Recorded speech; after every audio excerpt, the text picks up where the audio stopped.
It's the last couple days of June. I don't know, when does June end? On the 30th, right? So the second last day of June, 3:21, just a second ago, turned from 3:20 to 3:21 p.m. Eastern Standard Time, New York City. Fuck, I'm in Bushwick, actually, if you care to even know. I'm a fucking, I'm actually near the J train. Yeah, it tells you everything. Anyway, bravery aside, I will review the David Lynch movies that I have seen, which is like almost all of them, so don't worry. Is this it got everything? Is that Blue Velvet? Okay, no, that's Blue Velvet, Wild at Heart. Yeah, I don't know what this one is, but I can still do an attempt. Okay, so let's start with Blue Velvet. As you know, David Lynch is a really formidable director in a sense because his style is so unusual that you wouldn't really want to imitate him without taking serious professional risks. Serious risks at your artistic credibility just the same. He's not someone that you could copy that easily without sort of embarrassing yourself. So the fact that this movie in particular could get made and still be really good and still sort of be memorable and amazing, and in fact they got Roy Orbison to sing for it. It's just all the production feats that Lynch and others were able to accomplish was really staggering. And of course, the film is a resounding success. I don't know the exact box office numbers offhand, but I imagine it did pretty well for itself. Um, Not like super incredible, but just it was a respectable film. I'll give it an S. I think it's my favorite film by him. My favorite, motion picture. There's obviously some other kinds of stuff that he's worked on. You'll notice that he hasn't made like even 10 movies, which says a lot about not only him as a director, but also says a lot of an auteur and screenwriter, but also it says a lot about the kinds of people that watch his films. Because now I'm starting to think that maybe the film buffs who are into David Lynch aren't really that involved as film buffs as you might suspect. Because if you only see like 6 films by this one director, they only made 8, and that's who you talk about at cocktail parties, then maybe you don't know that much about movies. So I'm reevaluating sort of the role of David Lynch as a talking point. However, I do think his films are so enigmatic that it almost doesn't even matter. Um, Wild at Heart. This is also, I think, S tier.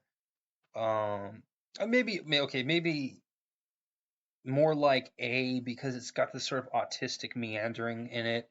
It's got a little bit more of an awkward silence habit than in Blue Velvet. Blue Velvet was somewhat more bespoke in its construction of awkward silences, where Wild at Heart was very sort of carbon copying and manufactured in its production of, or I guess industrialized in its production of awkward silence. And of course, the art of the awkward silence is almost non-existent in this next film, which isn't even a film; it's a miniseries, or was it a film? I don't remember. Dune.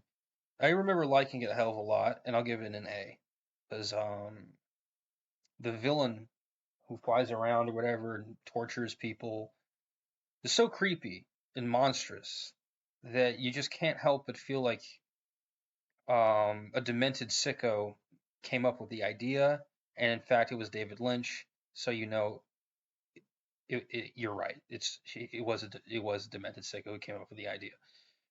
Another film that's associated with demented sickos is Eraserhead. Now, sadly, I do love the iconicity of Eraserhead. However, the film itself is sort of plays off like this rabbit hole noir that really never finds a groove. So I'll give it a B because it's very compelling visually, but its plot it gets lost in kind of just about everyone. It's just sort of an extremely um, uh, unlikable story. But despite it being, eccentric or off the wall or uncanny, it's just visually like enthralling. So Eraserhead gets some credibility, gets a B. Inland Empire. I think this is like the one that's very odd. I think the actress is what's her name? Julianne Moore. We just recently talked about Julianne Lewis in the last discussion with Will D. But Julianne Moore is in this, and I would say this is a C. It's a kind of it's either a Eraserhead level or it's significantly lower but not substantially. Let's say maybe a C plus to Eraserhead's B minus. Inland Empire just comes off as sort of budget, but it's got some interesting sort of plot devices, chances and turns, and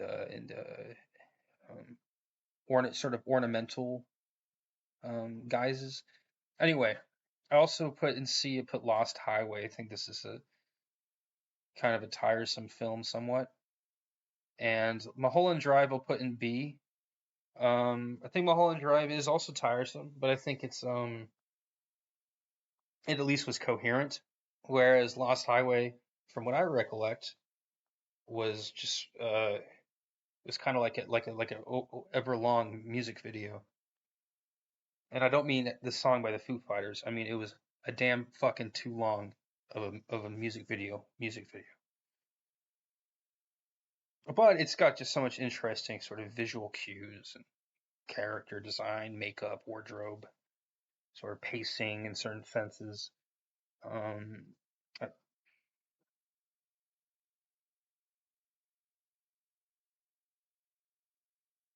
okay, up next, The Elephant Man, Twin Peaks.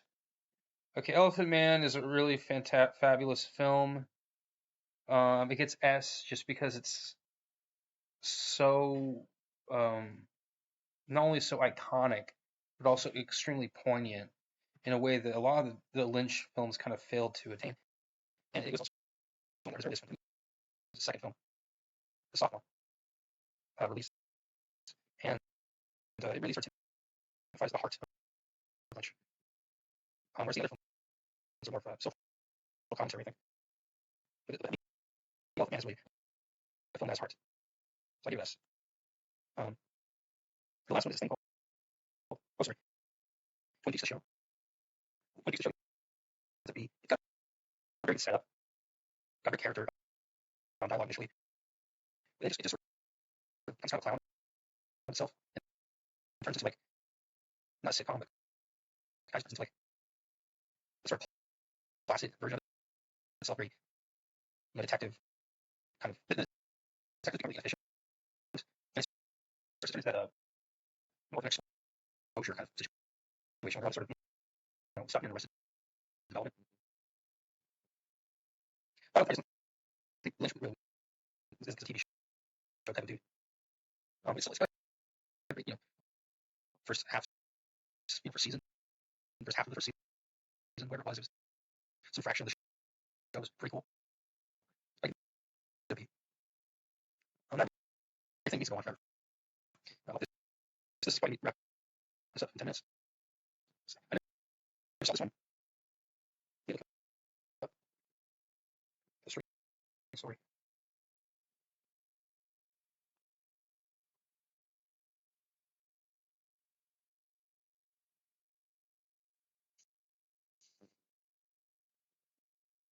And 9. Okay,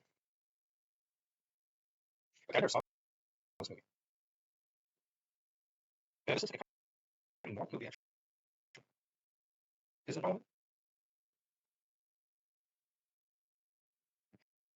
Okay, so it's like this. Probably ones with separate films. I don't give it A. I don't give it B. just out of my own recognizance that it's probably decent if he's doing something normal with a film. Like trying to make an ordinary picture. Like it'll be just out of consideration of that fact. Yeah, I think it's, overall, that makes things. A couple of them are amazing. Some more of them pretty damn interesting. More than the were made.